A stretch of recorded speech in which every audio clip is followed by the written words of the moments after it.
Call this meeting to order, December 16th, 2021, 7 p.m. All rise for the Pledge of Allegiance, please. I pledge allegiance to the flag of the United States of America and to the republic for which it stands, one nation, under God, indivisible, with liberty and justice for all. I do believe we have someone for public forum. We have Jim Bryan this evening. Come on up, Mr. Bryan. Thank you. Up here or there, wherever you're comfortable. I just want to say thank you for doing the Chin Spot and thank you for everything you're doing with COVID mitigation. I know it's not all we're here to talk about, but I really appreciate everything you've been doing since it all started. And I know you know everything about the Attorney General, and I have confidence that you're going to do the right thing to keep doing the right thing. But I just want to say I very much support everything you're doing for the national engagement. Thank you very much. Thank you. Thank you. Thank you. Can I get an approval of the consent agenda as presented? So moved. Second. Thank you, Francis. Thank you, Ralph. All those in favor say aye. Aye. Any opposed say nay. Carries. Okay, on to study items. Fiscal year 21 audit report and audited financial statement. Randy, our representative, KEB, has not yet arrived. Okay. Do you think we could move on in the agenda and come back to that one? Yes, I think we would do a vote to table that and then come back to it. Is that right? No, you can just move it. Just move on? Okay. Thank you very much. So yep, we can go to 302, which is new course proposal, AP Language Arts. I was told to go really fast. Which she accepted as a Which challenge. I have no problem with. Yeah, I don't either. I'm not sure I have AirPlay on here, so I don't know I if you can want to run it for you if you like, Chris. the slides up there or not. But I'm here to talk to you about advanced placement composition in language, or AP Lang, as we talk or call it in the English world. So this is a one-year course. It is targeted to our advanced students who are juniors or seniors. I think I'd like to show you, well, oh, whatever. Okay. Oh, do you? Okay, fantastic. Okay, beautiful. Okay, so there's the statement from the College Board about it being about analytic, argumentative, and synthesis writing primarily is what you're looking at as far as composition goes, and nonfiction texts are what we focus on. And that I know what you're thinking. Don't we already offer AP English? And we do, but we offer AP English literature in composition, not AP language in composition, and I'd like to offer it Lang. Lang focuses on nonfiction texts, so journalism, essay, satire, all of that, whereas lit focuses on prose, poetry, and drama. Students will compose, I already said that, but primarily in lit they're doing literary analysis rather than all the other, I don't know, more transferable essay types. All right, going on. So I think, again, we have a lot of trends.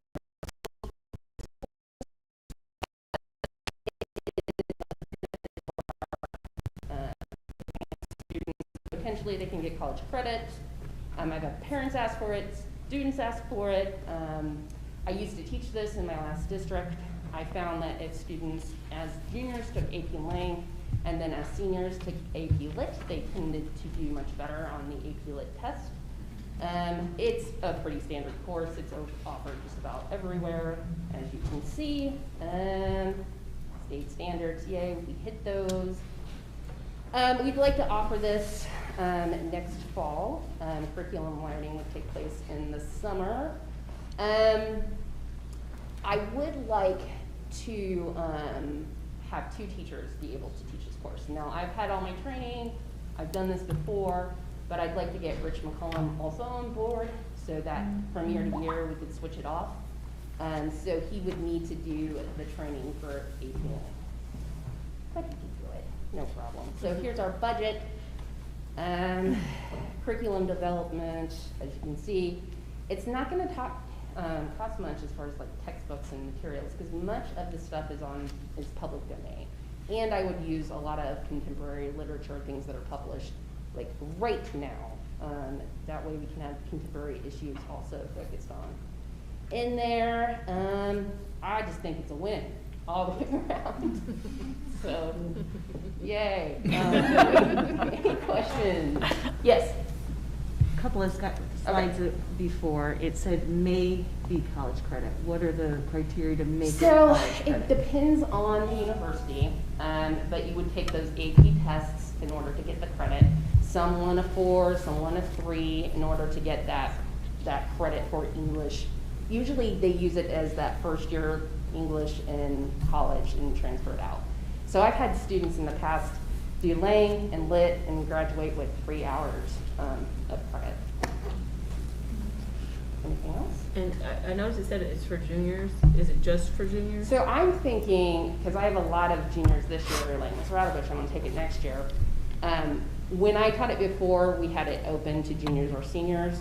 So I would think maybe for the first year, we would allow seniors who weren't able to take it their junior year to take it.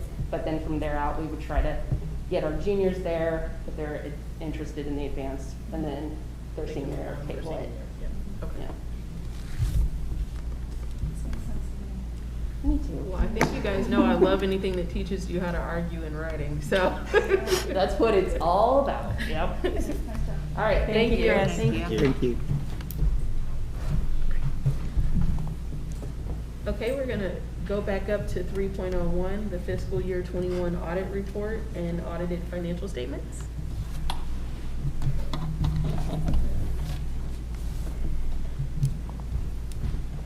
Thank you.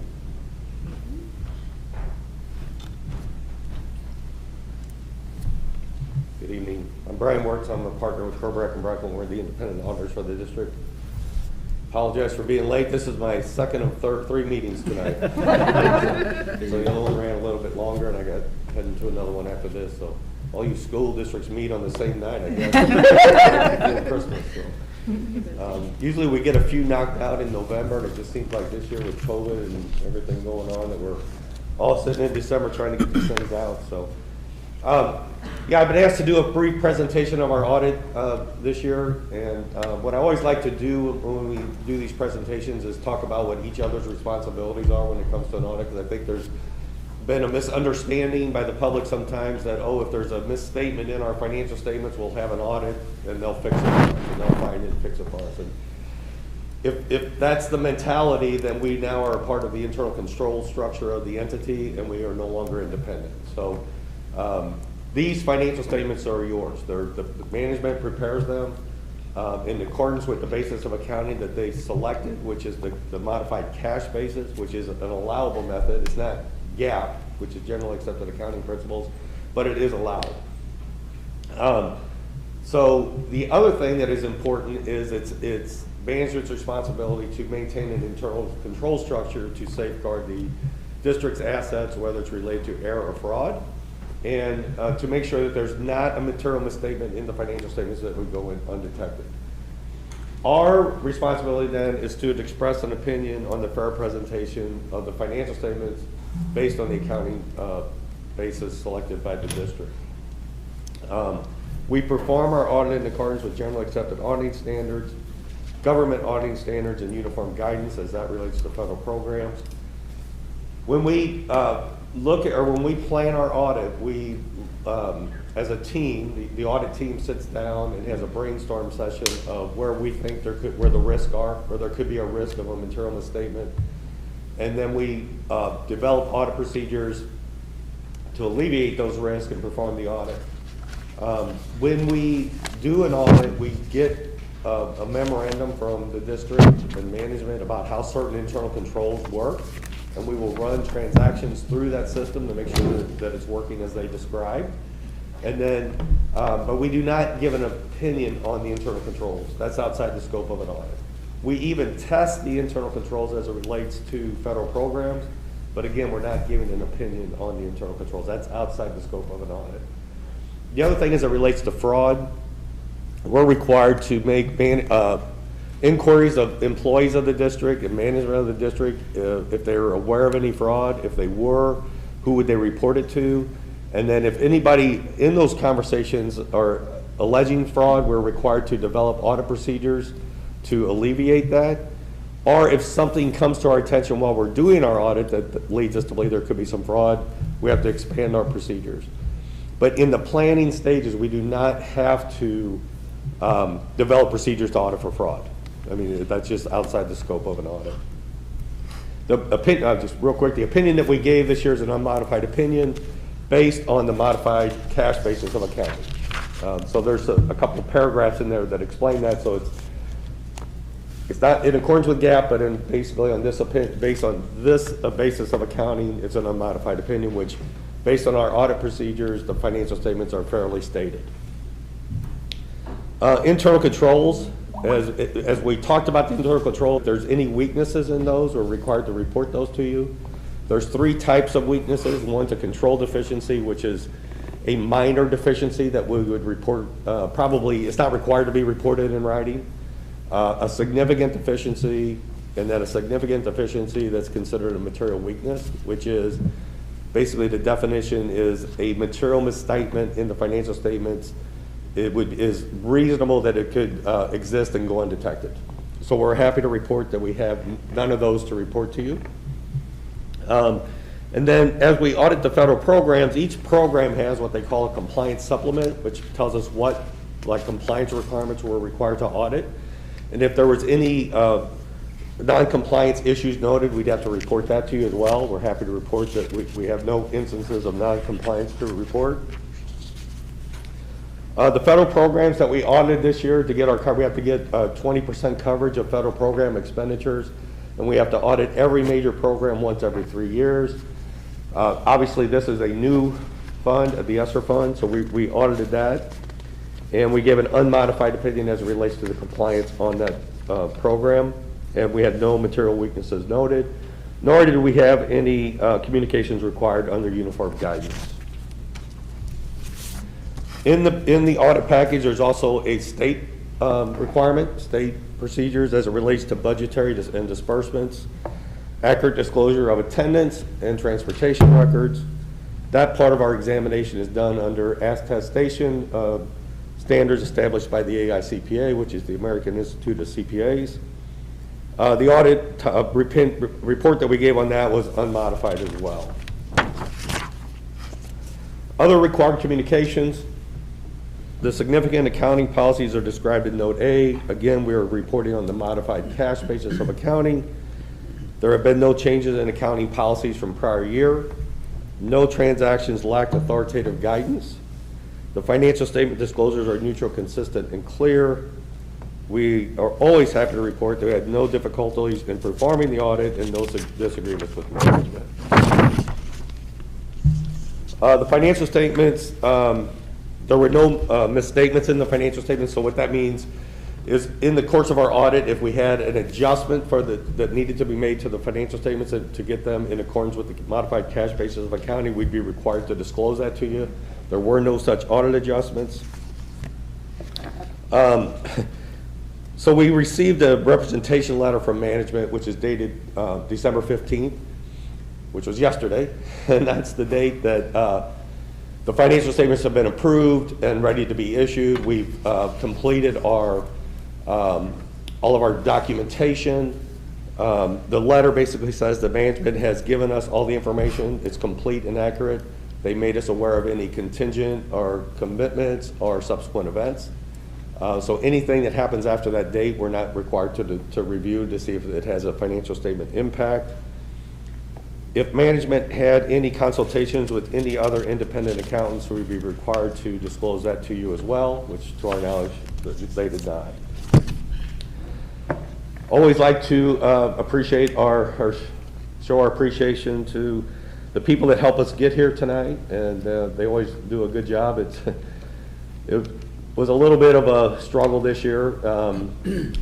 It just seems like everything's a little bit later this year. I think we've presented maybe in the November meeting last year, but we do appreciate them with their help in getting us to this point, so just want to acknowledge that as well. I think the next one is just the team that did the audit. Allison is actually just getting back from maternity leave, so we missed her a little bit this year on our end. And that's it. If anyone has any questions. So in other words, our financials are in order. Correct. Okay. Thank you. I just wanted Could have said that 15 minutes ago. thank you, Chris, and your team for Yes. guiding us through that in light of everything that's happened. You did a great job. Very well, Thank you. glad to do it. Thank you. And thank you to KB for their flexibility as we needed to extend our timeline a little bit as we went through this with all of the transitions that we were going through. So Thank you for we working work with as us. a pretty good team together, so. Thank you for your partnership. Thank you. Thank Appreciate you. it. Thank you. Am I good? All right, thank you. Thanks. Happy holidays. Drive safely to your next meeting. Thanks, Brian. Okay, going to 303 now, new course proposal, AP Human Geography. Good. Hello. I got it, yep, I got it. Sorry, it was basketball. Yeah. Feel busy, huh? My youngest is a senior, and I'm, He was doing great, too. Yeah. Yeah, he had a pretty good game. They won. Yeah. Which means that at least the next 24 hours in my house will be tolerable. Well, thank you.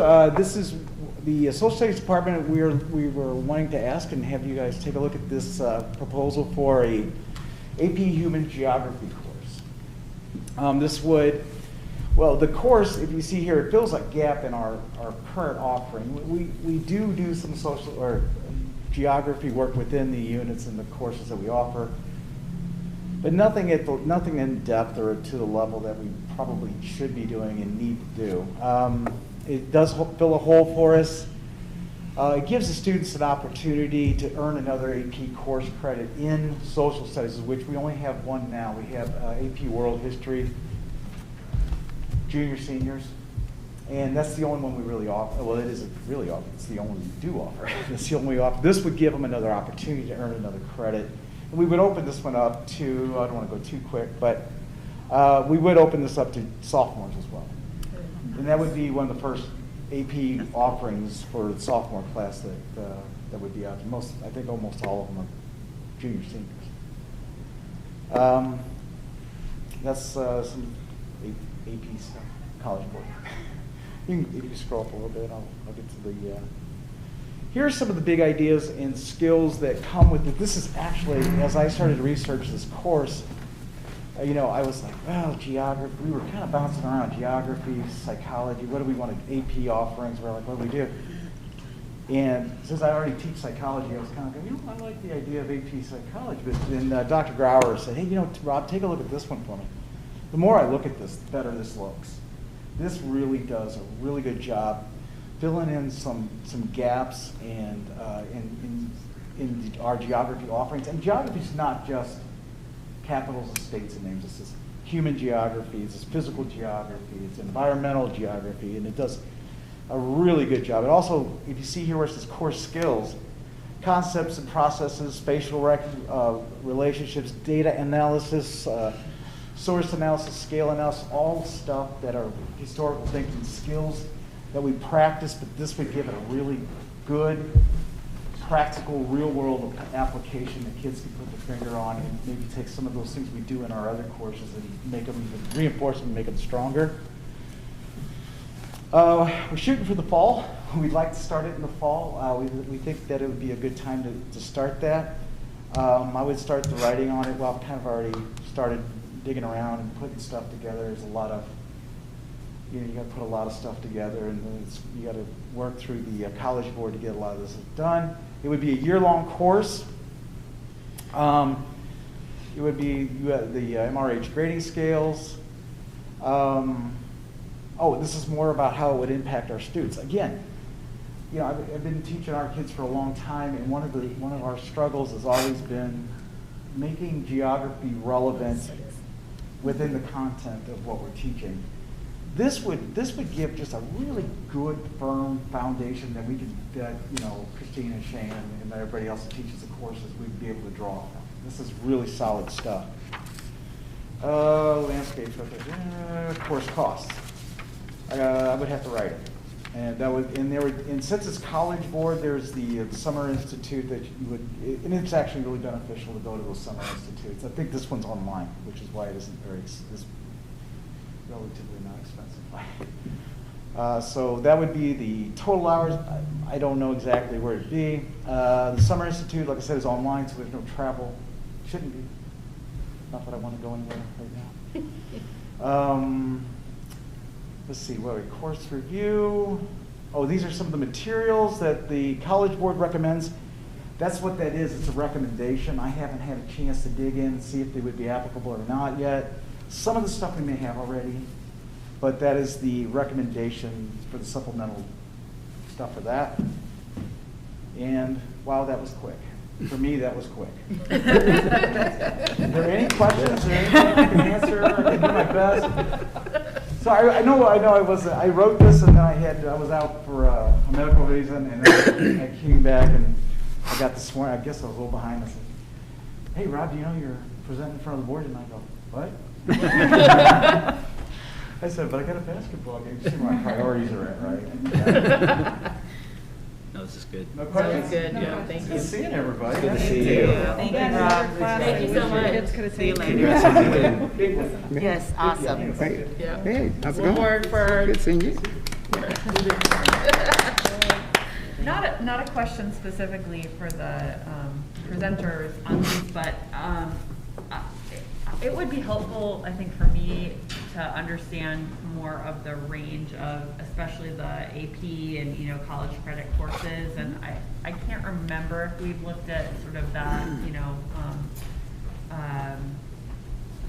overview chart or something, just to kind of get a sense of where we're at. I mean, I don't want to discount, the other courses that we've added, or maybe considering adding beyond the college credit, but I know obviously we've had some specific focus on that as far as, equity audits and things like that. Mm-hmm. So maybe just a refresher for us.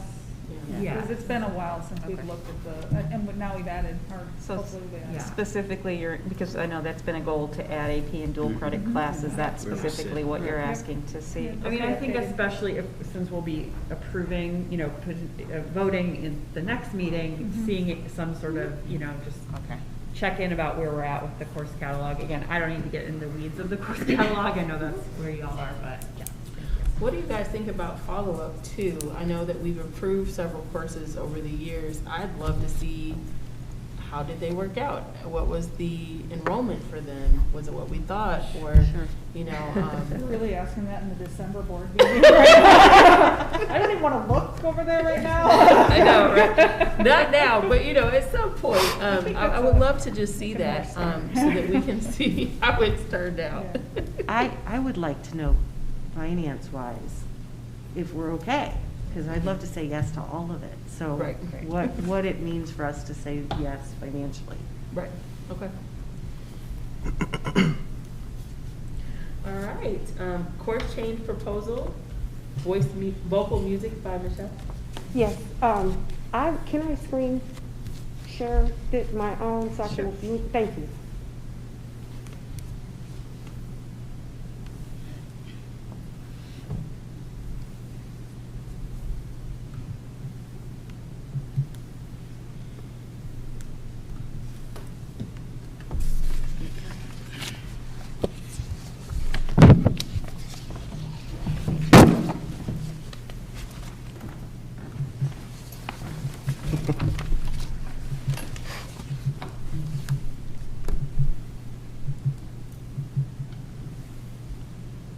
Okay. Hi, I'm Michelle Harry. I'm the vocal music teacher, 7th through 12th grade. Thank you.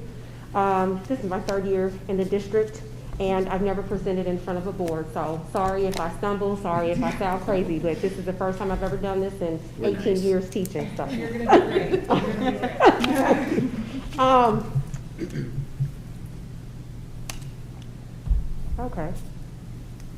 Okay. The current courses in place do not allow for differentiated instruction, and it needs a little, so to speak, a facelift. The two program focuses that are exploratory and performance, they'll remain in place, but need some modification in order to serve more students and present more opportunities for students to be able to take a more variety of classes and courses.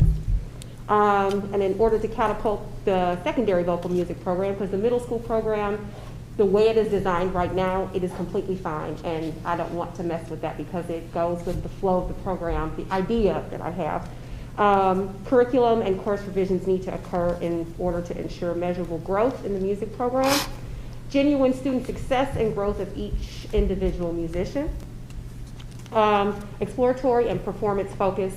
So the exploratory focus, I would like to propose the beginning choir for high school. That currently there is nothing in place for high school students that do not have any musical background that are looking to expand that musical background. The beginning choir is a course for, it's just a risk-free course for them to come in and see what they like. If they like it, they can stay. If not, it's a semester course and they can, move on to something else. And currently we have history of rock and roll in place. It would be the same course, just expanding it a little bit to include more American genres of music because the genres are ever evolving. I mean, there's a new subgenre of rock every other week that evolves. So popular music in American history is what I'm proposing. Just a slight difference from what we are doing right now. And the performance focus, we would still keep concert choir, which would be an audition group, and treble choir, which is upper voices, and that's soprano and alto voices.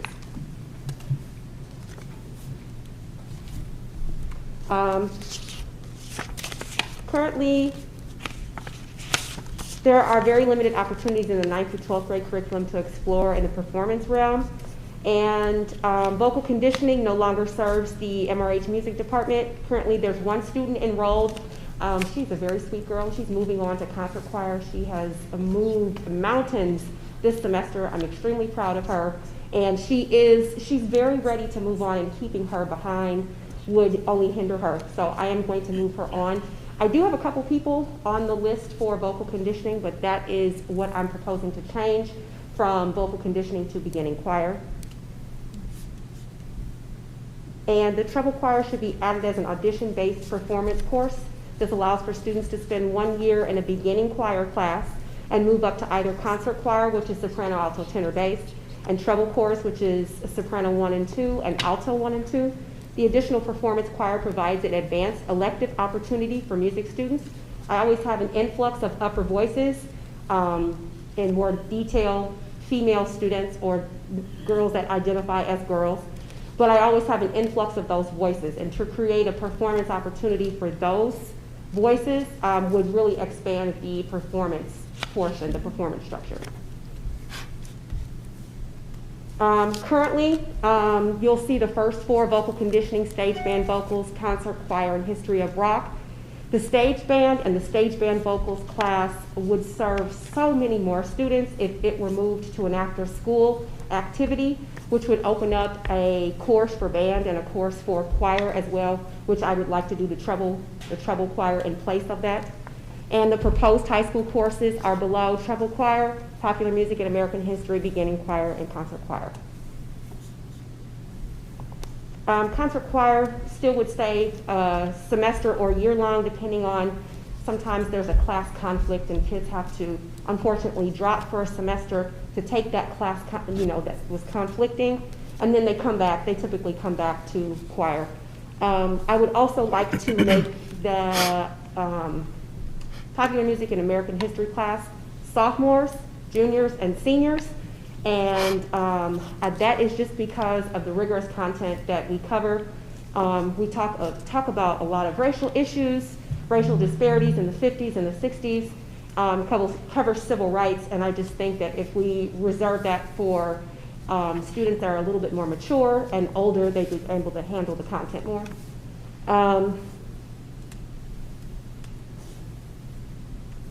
The treble choir course that I'm proposing, it would model concert choir.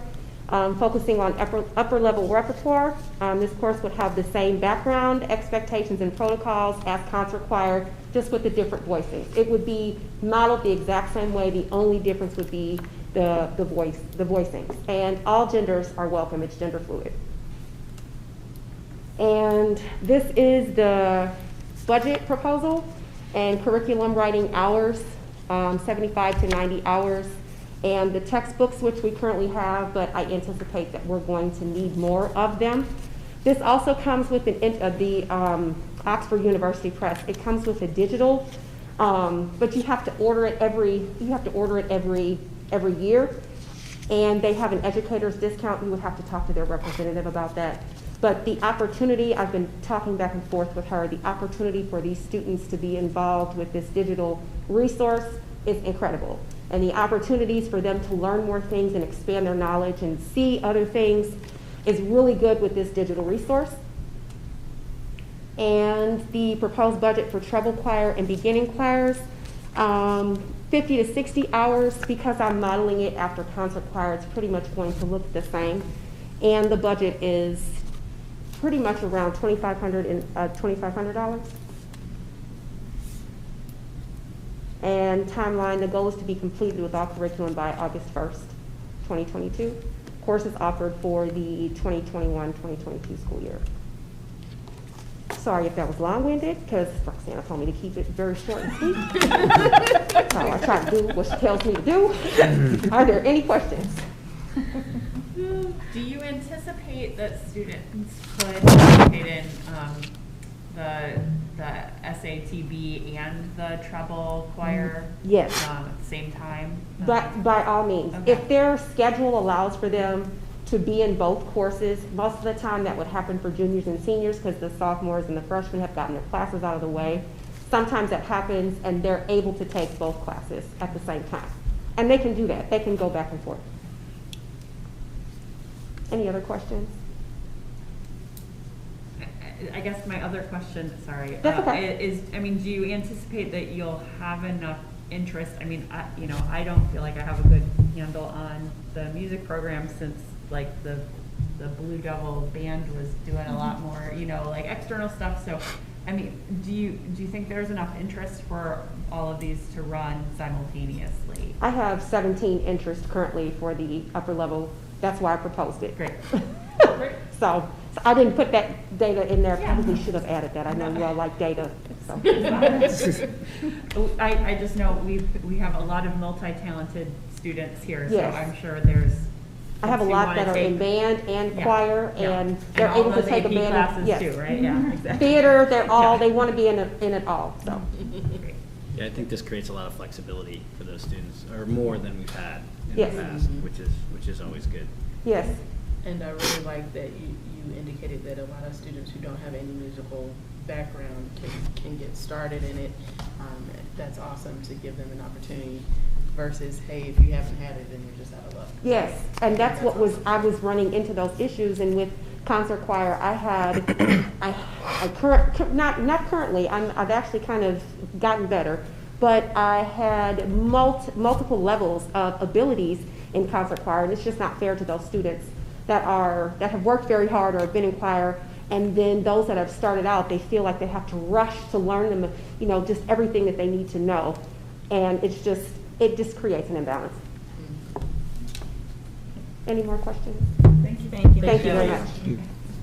Your first presentation went well. Thank you. Thank you very much.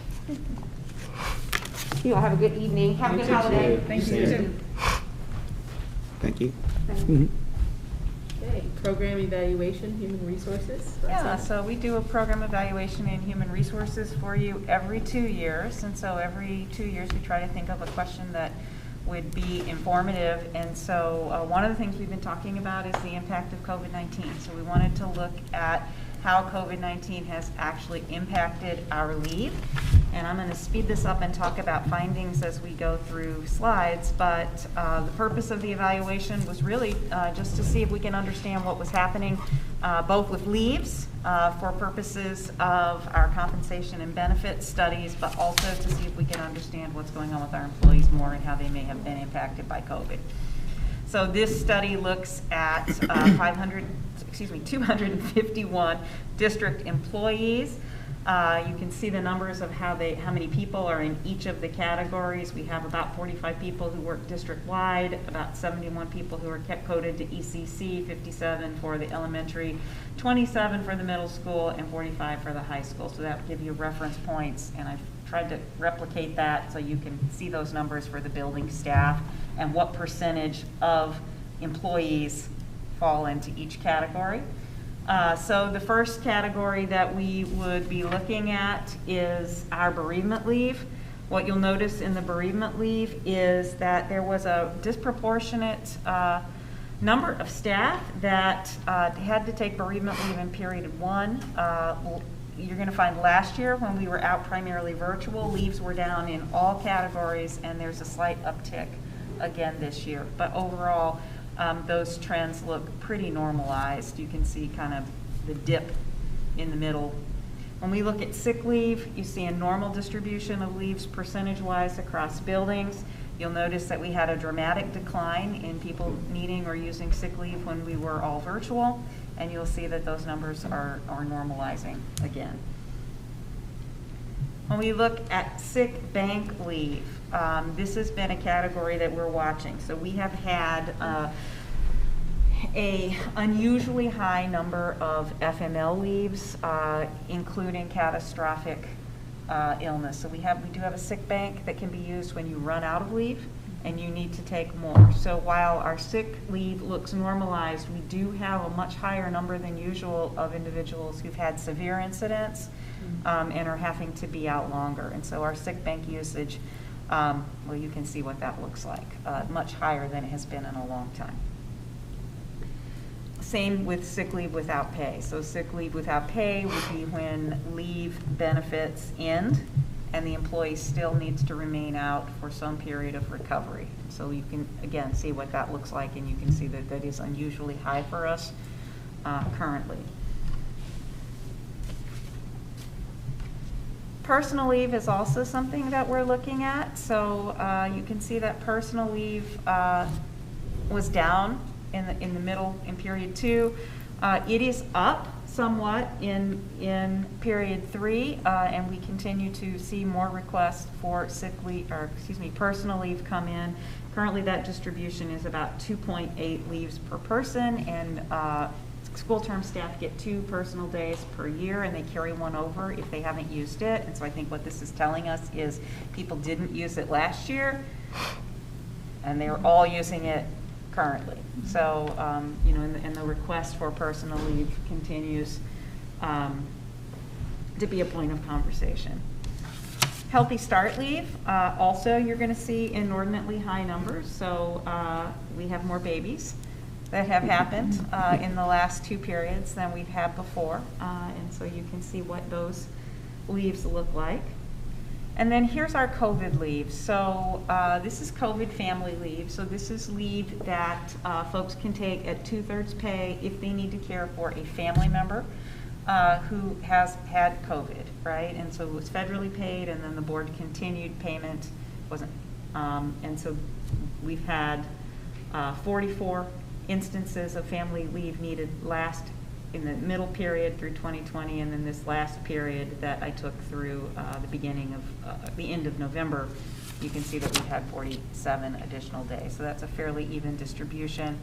When we look at COVID sick is for a staff member who is required to isolate or quarantine related to COVID. Again, you see that we had 106 in last year's period, and then this last period that would have ended in November, we're up to 168. So not incredibly high number. That's just about 16 people that you're looking at, but we have had some instances. So that is the findings. In summary, our trends are on track with prior years with some notable exceptions. Maternity leave and FML qualifying catastrophic illness requests are our largest increase. We also are noticing that the request for personal leave in this school year has increased in comparison to prior years, and that COVID-19 leave continues to be needed and utilized by staff in isolated incidents. Any questions? I just have one. With the leave for catastrophic illness, is that easily maybe skewed, like, because it's by days, if I'm Yes. reading it right? So Yes. if one person has a lot of days, Correct. it's not necessarily a bunch of people, but Correct. it could still make the numbers high? That is true, although sick banks have caps, so Okay. it's not as arbitrary as it might look, because depending on how many years you worked here, you only get 10 days. You can get 10 days, and then depending on how many years, you can get up to 20. Okay. So while it can be one person, to get to the numbers we're seeing, that's going to be multiple people Right. with multiple. So this is saying what we incidents. think it's saying? Yes. Okay. Yes. Healthy Start always comes up in CBTF, Compensation Benefits Task Force, and so obviously it sounds like there's more babies, but is it also more understanding of the program by the staff? Because I feel like that was always something that was there that I don't know if everybody took But you advantage don't have to of. apply for it. Okay, So it just if you're applies. having a baby, when we talk with you about how maternity leave Okay. works, those are automatically credited. applied, So it okay. isn't more understanding, it's just more babies. Just more babies. Yeah. There you go. Thank you. You're welcome. What do you plan to do with this information? Well, so one of the things we wanted to do was try to understand our leave situation, because we also are looking at our sub situation and they're tightly aligned. So we wanted to see if we understood why people were out, to see if there are things we can do to mitigate. I also was very interested in the continuance of COVID leave and whether or not that was being utilized. And then as we have CBTF conversations, one of the conversations that frequently comes up is requests for a leave. And so part of that conversation is helping staff understand total benefits packages and how salary and leaves, they both cost money. And so we can't often do both. And so when we have an understanding of how the leave distributions work and what people are really interested in, it gives us a good basis to continue those conversations. Thank you. Any other questions? Thank you, Roxanne. You're welcome. Construction change orders, Chris? Okay, all of these change orders have been communicated to you. Generally, I will say about these change orders that this is an old building. We knew that we were going to find things, and finding things we are. Did you know fatty clay was a thing? And it's not suitable to pour concrete on for footings. So there's a wide range of things here, from patching holes for exploratory work to finding things that were done in the past that shouldn't have been done that way, to finding strange things in the ground that we had no idea were there. And we expect those things to continue, so we are all very thankful that we're nearing the point that we're coming out of the ground, where things will be a little bit more. Can you actually see stuff? Yes, we're hopeful for that. So are there any questions on these change orders? Appreciate seeing them. Thank you. Thank you. Fatty clay will enter my lexicon somehow. Every time we make a hole, we find fatty clay. Appreciate the term. Yes. Thank you. Support staff update, Dr. Jameson and Roxanne? Thank you. This item is actually being brought forward because of the local and regional shortage that we've been having with support staff, and we also recognize that support staff play an essential part in the work that we do on a daily basis. This is not something just germane to MRH. It is local and a challenge that most superintendents have been having.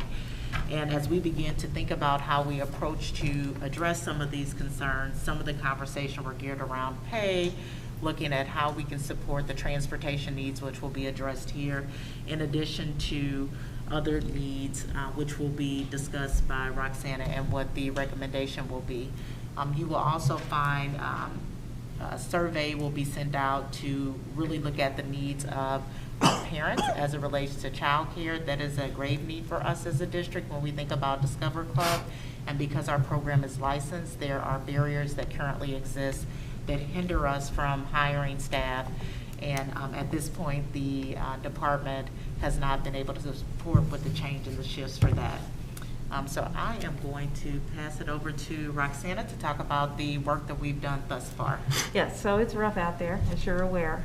We have tried multiple strategies to hire in these categories, and we have been somewhat successful in finding and hiring custodial staff. We have had some turnover due to retirements and illness. We've got some people out on some of the FMLE issues that you saw on the other slides are some of our custodial workers. But largely, we've been able to find an adequate supply of custodial workers, even though there continue to be openings because of turnover. Food service, we are managing. We still have some shortages. We did some interviews today. We are supplementing with the temp agency there, so that gives us a little bit of a cushion because we're able to bring some folks in and make sure that, you know, our kitchens are staffed. So that is a little bit of a challenge, but our critical challenges are in Discover Club and bus drivers. Discover Club, we have had constant turnover since the beginning of school. We've only been able to run Discover Club because we have begged and pleaded and promised our firstborn children to our existing teaching staff who are staying, you know, getting in or crack of dawn and staying late at night to make sure that we have childcare. We've been told by 4 of those individuals that they will not be able to continue after the first of the year. I thought that I had 2 hires that could come forward to you tonight, and 1 person backed out. So that will not be happening this month. We'll be bringing one of those people to you next month once we get the additional clearances. So that remains an area of critical concern, and because of licensing and because of ratio, we do not believe that after the first of the year we're going to be able to continue to serve the number of children that we are currently serving. So we do have a survey going out to families to see who can find alternative services and who critically needs service so that we can try to respond. But we cannot operate facilities without staff members to watch. And at this point, principals have been staying to manage. Cindy Hebenstreit has been staying every day. My secretary leaves to go help. I mean, we've really just exhausted all of the possibilities that we can exhaust to keep that program running at its current capacity. The bus driver shortage, as you're all aware, we do have a critical shortage of bus drivers. We also have been hit with illness and drivers unable to drive because of health concerns. We have not had a single bus driving applicant in the last 3 months, no matter what we've done, and so we have done a lot. So I do want you to know that we have not been sitting around watching these programs. We currently have 8 platforms that we are posting jobs on, that we are actively monitoring, a healthy mix of traditional means, social media. We've tried word of mouth. Ed Rich has been kind enough to put out multiple pleas through district sources. We have called our neighboring school districts to see if we could work out co-op agreements, and either districts have already entered such agreements, or they're not running buses, or they have discontinued services of busing and reduced their routes, and so that did not pan out. We have contacted bus companies. In the past, we have contracted drivers from some of the other bus services. They've laughed at Chris more than once when he's called because they don't have drivers either, so there is no one to contract. We have offered to any staff member that we have wind of that has a CDL. We have contacted, again, to try to beg, cajole, plead. We have offered to train any staff member who's willing to get a CDL that would be willing to drive, and so we do have a couple interested I'm having one of bites. those conversations tomorrow. Yes, so we're hopeful that we might have found a couple people that could add that to their list of duties at MRH. We also have called around to see if anybody's, because we typically do the training in-house, and because we do it in-house, it takes several months because you have to have so many hours of driving time, and our trainers also drive, so, and then the people that are getting trained actually work during the day, so that cuts down.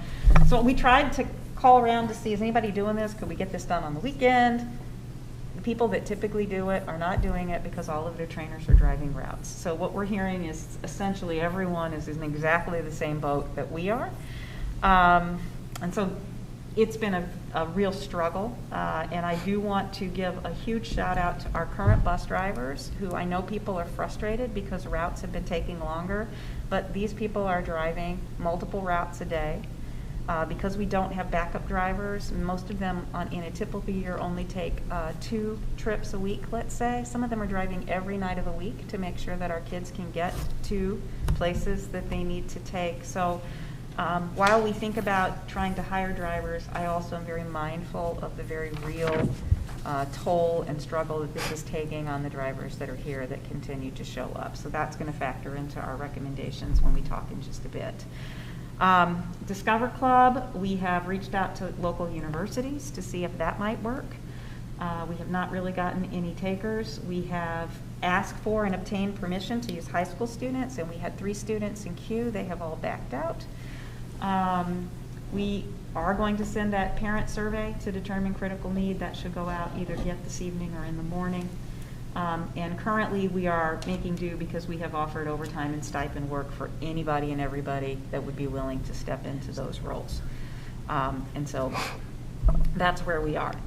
What we're actually recommending after a lot of thought is we are making a recommendation. Our current starting rate for bus drivers is $15 an hour, which was above median pre-pandemic. It is woefully not adequate in the current market. So we are recommending that we increase that starting rate by $5 to $20 an hour. We're also very mindful that the people that are carrying all of this right now, if we did that, would be grossly unfair to them in terms of the wage comparison for how long they've worked for us.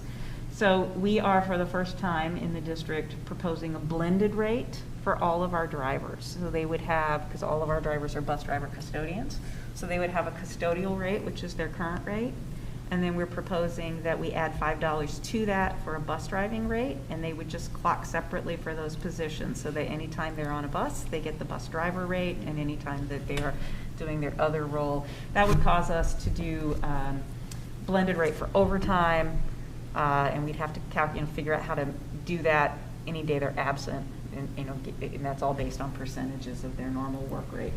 We're also offering for a short-term emergency stipend of $50 a trip. So in a given normal year, each driver does a fair share trip about 2 times a week, and they get overtime for that.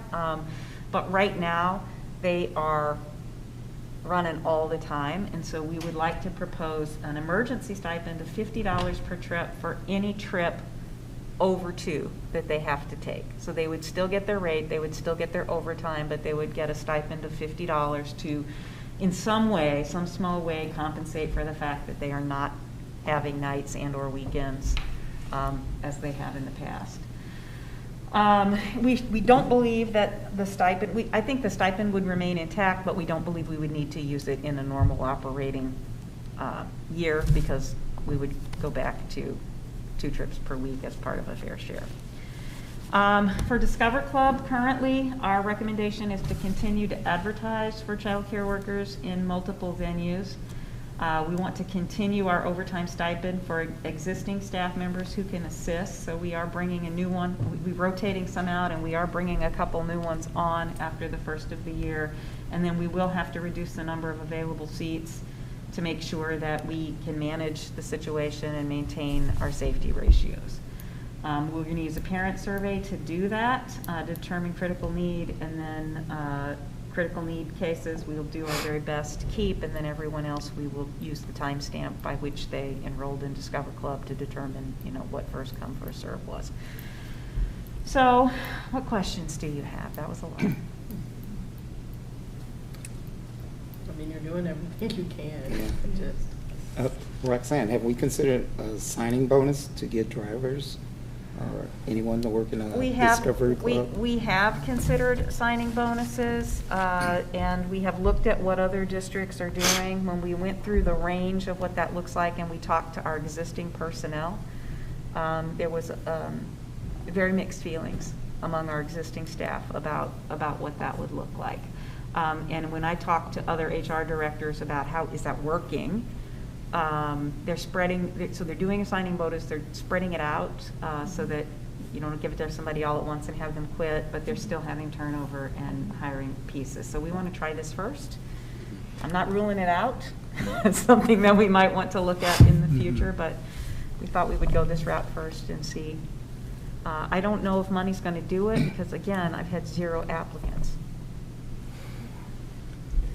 It can't be overstated the contribution that our current bus drivers and staff, Discover Club and otherwise, have put forth Cindy Northern, our head bus driver, she's like a bus route ninja. I don't know how she does those on-the-fly calculations, often with 10 minutes to shift routes either in the morning or the afternoon because something unforeseen happened. We have people driving buses which is no longer in job descriptions, so out of the goodness of their hearts, they're driving those extra routes and supporting. So stacking routes is incredibly stressful for our drivers, and they're putting in the OT, which of course helps them out, but at some point the money isn't quite enough. They need rest. So we're hoping that this proposal does a number of things, not the least of which is entice some new applicants, as well as show our current bus drivers the value that they add to this district. Thank you guys for all your hard work in helping try to resolve this problem. For the families that have expressed an interest in helping to mobilize and problem solve with us, are there any recommendations you can give for those community members who've said, what can we do to support the district in filling these gaps? Well, I think the most important thing is reaching out to anyone that they might know and giving us referrals. We'll follow up if they know folks that might want to have these jobs. We would certainly follow up to do that. If there are people who are looking for part-time work that could step forward to fill Discover Club slots, we'd be happy to talk to anyone that we could possibly talk to. But right now, the critical need in terms of mobilization is finding people. Okay, budget directive, Chris? Okay. So each year, the board puts forth a directive to guide the budgeting process. We are right at the very beginnings of the budgeting season. You all know how I feel about budgeting. It's strangely one of the more exciting times of the year for me, which makes everybody laugh, but I really do enjoy it. So this is the, let me stop talking and click on it here so I can see what we're talking about here. So this is the budget directive that we've reworked over the last couple of years. You notice that this is in draft form. It's not complete. And what this particular directive does is it recognizes our trauma-informed care, our RTI processes, our culturally relevant curricula, and college and career readiness. Those continue to be focus of the district. What our next steps here are, and what we've done in the past, is I've made this into an editable document via Google, and I've shared it with all the board members. COA, the administrative team, will sit and we will brainstorm some ideas so that you have some more text to respond to, and then you're welcome to add your comments to that, and then next month I'll bring forth to you a finished version that we would then recommend that you approve as the budget directive for the fiscal 23. Okay, thank you. Admin communications, COVID-19 update. Can you pass that? Thank you. All right. So each month we bring forth the COVID numbers and where we are as a district. Today I had an interesting phone call with the COVID task force, and I can say that the calls are becoming more daunting each week that we meet because of the challenges with varying districts having to think about how they want to approach mitigation measures, and also navigating some of the challenges politically, and then also their communities and their boards. So I want to say, first off, I'm grateful for our board and also the support of our community.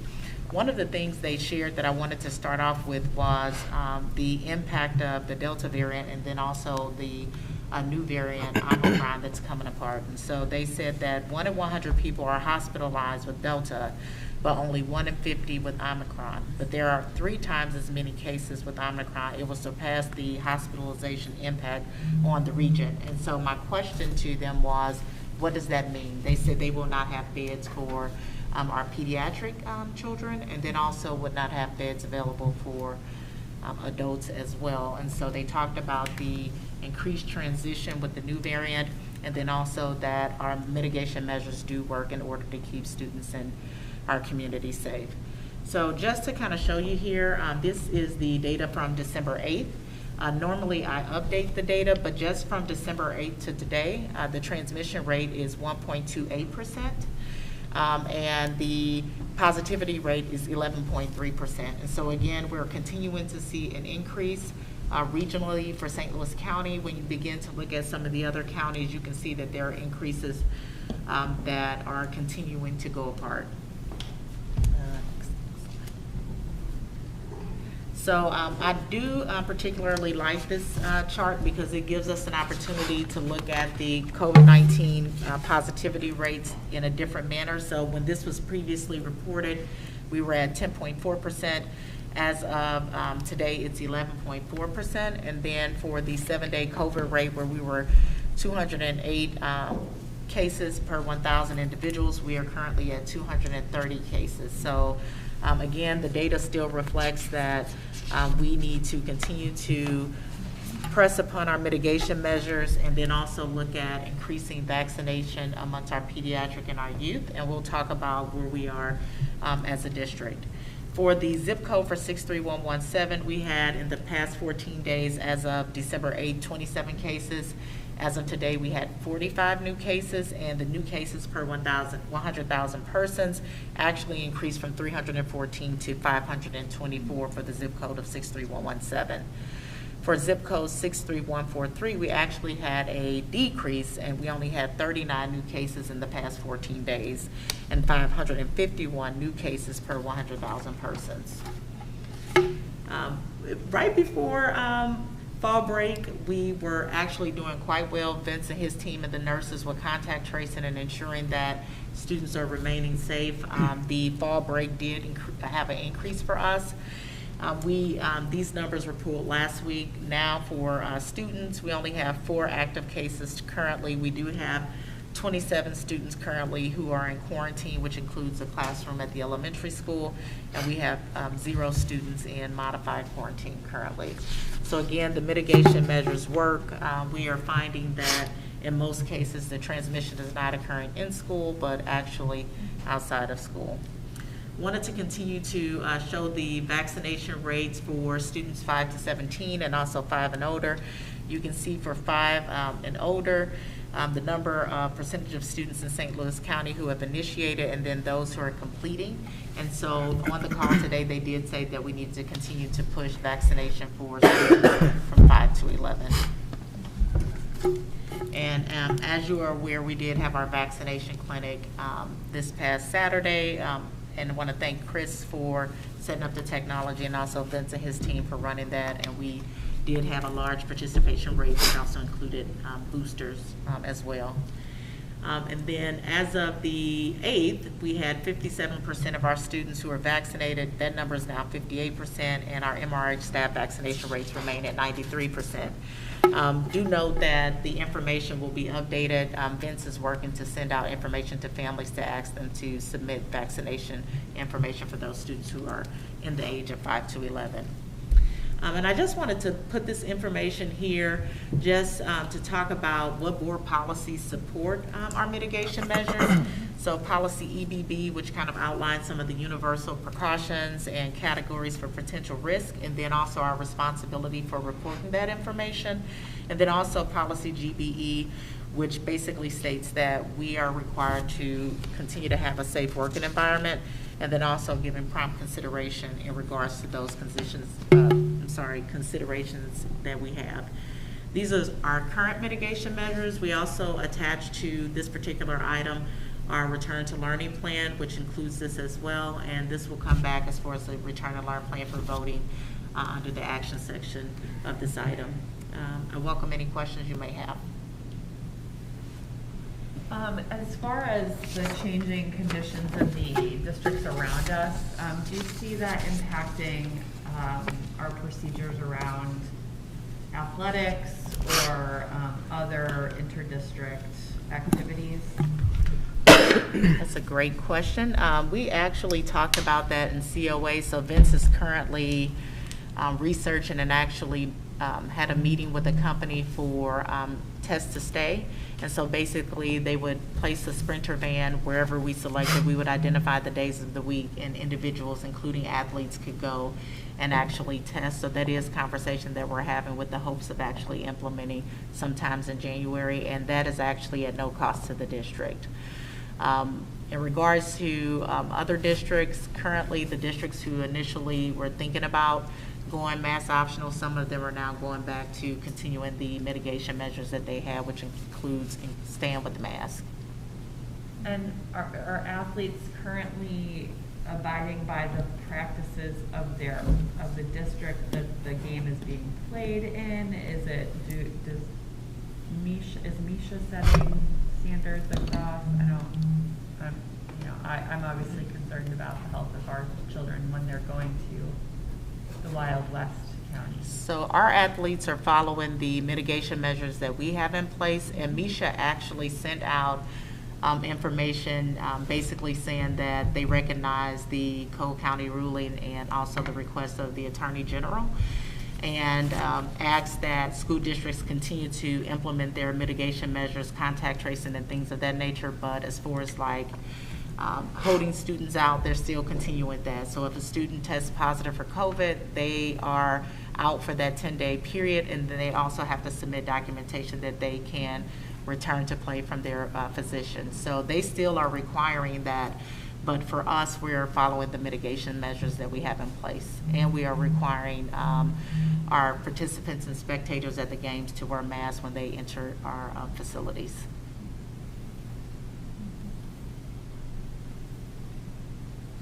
Any other questions? Okay, construction update. Chris? Yes, the construction update has been provided to you already, so I'll be brief.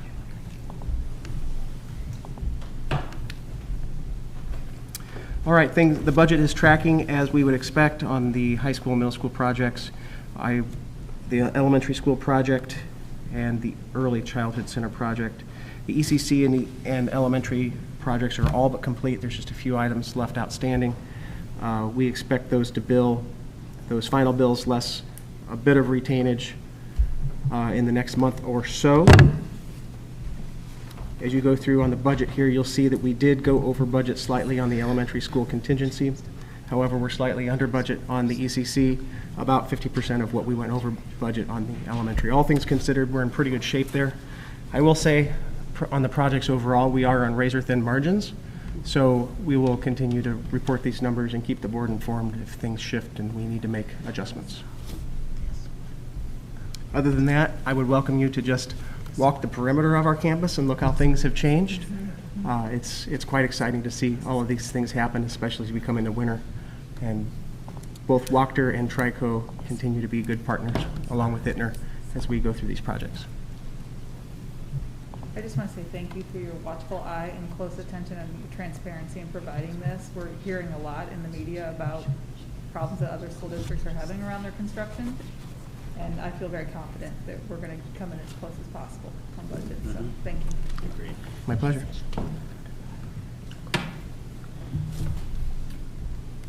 Thank you. Any other questions or statements? All right, budget timeline. Okay, so this is a breakdown by month of the schedule of events and the responsible parties. I won't take the time to read it all to you. The benchmarks are that December, January, where we distribute the budget preparation packets to all of our budget supervisors, which is our directors, managers, and directors, all the budget supervisors, anyone that's responsible for these budgets. They get this big packet that we spend all this time putting together to guide them through the budgeting process. Then as January comes in, we'll start meeting with all of those departments.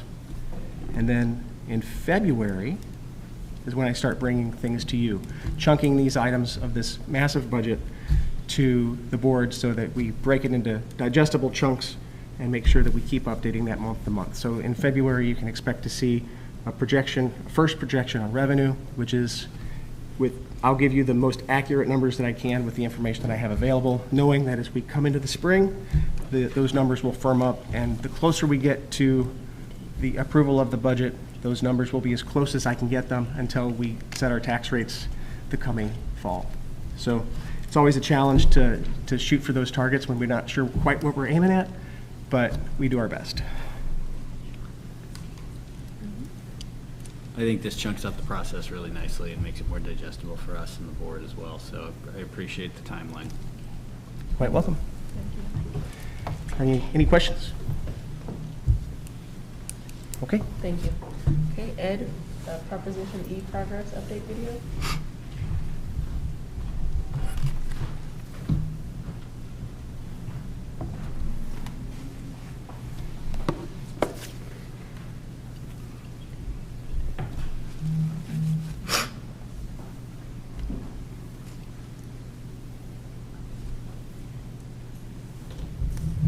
Okay, good evening. We'll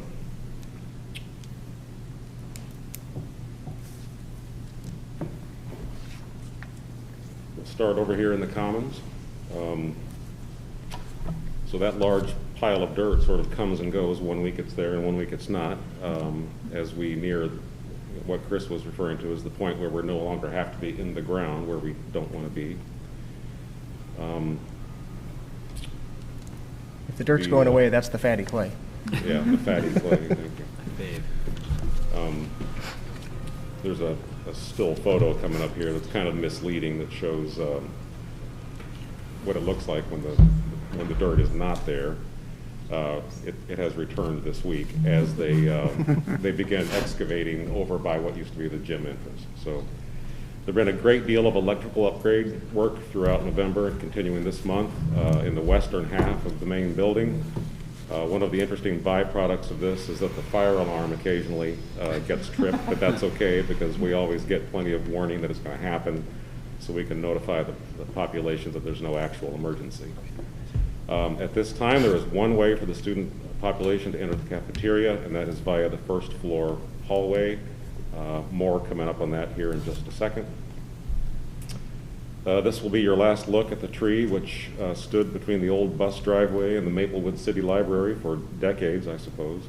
It had to go because we must install a utility pole right there on that spot. And it's a shame, of course, to lose a tree, but Davy Tree Service examined it and they informed us that it was dying from the inside anyway. So maybe that takes some of the sting out of it. This video is from last Saturday morning. I apologize, I don't have the timber moment because I was also working the vaccination clinic in the theater and I had to take off before that gentleman finished cutting down. And he didn't want me there anyway. That structure is going to be the platform for the new cooling tower. Chris, thank you for this little snippet of video. Again, that's right there by the gym entrance. And I mentioned the restricted access to the cafeteria. That is partly due to what you're seeing here. This is the beginning of excavation and demolition of those retaining walls on the south side of the cafeteria as we prepare to enlarge it outward. I frankly got a little weepy as I was capturing video along the sidewalk where those high-top metal tables, stood outside the cafeteria annex. This is, that was the sidewalk right there.